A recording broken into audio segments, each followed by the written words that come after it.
Everyone, welcome to Wealth Global. जब कभी भी क्रैश आता है तो हमारे दिमाग में सिर्फ एक ही सवाल आता है कि कहीं इंडिया की मार्केट जापान की तरह सैचुरेट तो नहीं हो जाएगी। जिनको नहीं पता उनको पता होना चाहिए कि जैसा कि आप लोग चार्ट पे देख पा रहे हैं, जापान की स्टॉक मार्केट अभी भी उसी प्राइस पे है जिस प्राइस पे वो 1991 में थी। लेकिन जापान में ऐसा क्या हुआ, ऐसी क्या गलती हुई जिसकी वजह से जापान की स्टॉक मार्केट वहीं का वहीं रह गई? कहीं हम भी ऐसी गलती तो नहीं कर रहे? फ्रेंड्स, वीडियो बहुत ही पावरफुल होने वाला है, इसलिए वीडियो को लाइक करना ना भूलें ताकि ये मैक्सिमम लोगों तक पहुंच सके। ओके, सो जापान की ग्रोथ की शुरुआत होती है सेकेंड वर्ल्ड वॉर के बाद, जब न्यूक्लियर बॉम्ब अटैक के बाद अमेरिका ने जापान को उस समय $1.9 बिलियन दिए थे। उस बड़े स्टिमुलस से जापान की इकोनॉमी बूम करने लगी। डिस्ट्रॉयड बिल्डिंग्स की जगह न्यू बिल्डिंग्स, न्यू प्रोजेक्ट्स शुरू किए गए।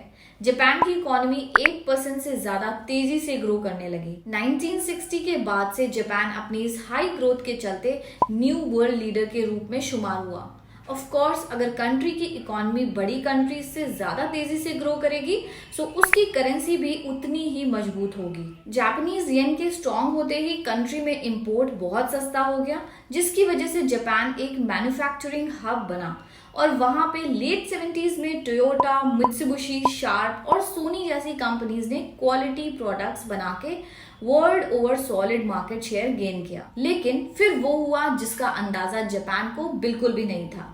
अभी तक तो सब ठीक चल रहा था, फिर हुई 1980s की शुरुआत। उस समय तक जापान इतना स्ट्रांग हो चुका था कि उसे लगा कि ग्लोबलाइजेशन की दौड़ में उसके बराबर कोई नहीं है। अपनी इंडस्ट्रीज की सक्सेस को देखते हुए गवर्नमेंट ने एक बड़ा फैसला लिया। गवर्नमेंट ने लोकल कंपनीज को स्टॉक मार्केट इन्वेस्टमेंट के कैपिटल गेन टैक्स को बिल्कुल खत्म कर दिया और यहीं से शुरुआत हुई जापानीज मार्केट के बूम की। देखते ही देखते जापानीज स्टॉक मार्केट में पैसे की बाढ़ लग गई। पेनी स्टॉक्स से लेकर ब्लू चिप स्टॉक्स तक सभी मल्टी बैगर प्राइसेस पे ट्रेड कर रहे थे। नए नए आईपीओ 2 दिन में 20 से 25% का रिटर्न देने लगे। कुल मिलाकर स्टॉक मार्केट एक सट्टा बाजार बन गई थी, जहां पे पैसे डालो और 1 महीने बाद पैसा डबल ले जाओ। स्टॉक के पीई रेशियोज आसमान छू रहे थे और निकाई इंडेक्स जो 1978 में 4800 पे था, 10 साल में 1989 में पहुंच गया था 38,915। सिर्फ स्टॉक्स ही नहीं, जापान के प्रॉपर्टी रेट्स यूएस के पॉशेस्ट एरिया के कंपैरिजन में 4 टाइम्स कॉस्टली हो गए थे। अब जब आदमी के पास पैसा ज्यादा होता है तो लोग पेंटिंग्स, डायमंड्स और लग्जरी आइटम्स में इन्वेस्ट करने लगते हैं। हर बुल मार्केट का खात्मा सिर्फ 2 ही इवेंट से होता है, या तो स्कैम या फिर हाई इन्फ्लेशन। और जापान में अनफॉर्चुनेटली दोनों की मार एक साथ पड़ी। रिक्रूट कॉस्मो स्कैंडल, जिसमें न सिर्फ इंडस्ट्रियलिस्ट बल्कि ब्यूरोक्रेट्स, जर्नलिस्ट और तो और 2 फॉर्मर प्राइम मिनिस्टर्स भी अक्यूज्ड पाए गए। स्कैम एक्सपोज होते ही स्टॉक मार्केट में क्रैश शुरू हो गया, अनएम्प्लॉयमेंट बढ़ने लगा। इन्फ्लेशन को रोकने के लिए गवर्नमेंट ने इंटरेस्ट रेट्स बढ़ाना शुरू कर दिया और जो निकाई एक्सचेंज 1989 में 39,000 पे ट्रेड कर रही थी, मात्र 6 मंथ्स में 50% का बड़ा क्रैश आया। Banks, finance companies bail out package की मांग करने लगी। गवर्नमेंट ने फिर इंटरेस्ट रेट्स को कम किया।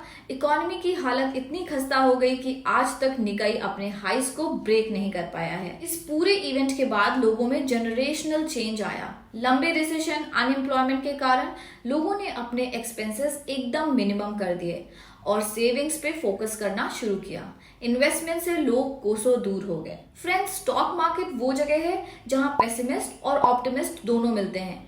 पेसिमिस्ट ऑप्टिमिस्ट को अपने शेयर सेल करता है क्योंकि उसको लगता है अब शेयर ऊपर नहीं जाएगा। ऑप्टिमिस्ट शेयर को इस आशा के साथ खरीदता है कि ये शेयर अभी और ऊपर जाएगा। अनफॉर्चुनेटली जापान में सिर्फ पेसिमिज्म और निराशा ही बची थी। सो अब आपको ये तो समझ आ ही गया होगा कि जापान की स्टॉक मार्केट क्यों नहीं बढ़ी, और आपको ये भी समझ आ गया होगा कि इंडिया में ऐसा रिसेशन नहीं आने वाला है। इंडिया जापान से कहीं ज्यादा बड़ी कंट्री है, फिर चाहे वो लैंडस्केप हो या फिर पॉपुलेशन।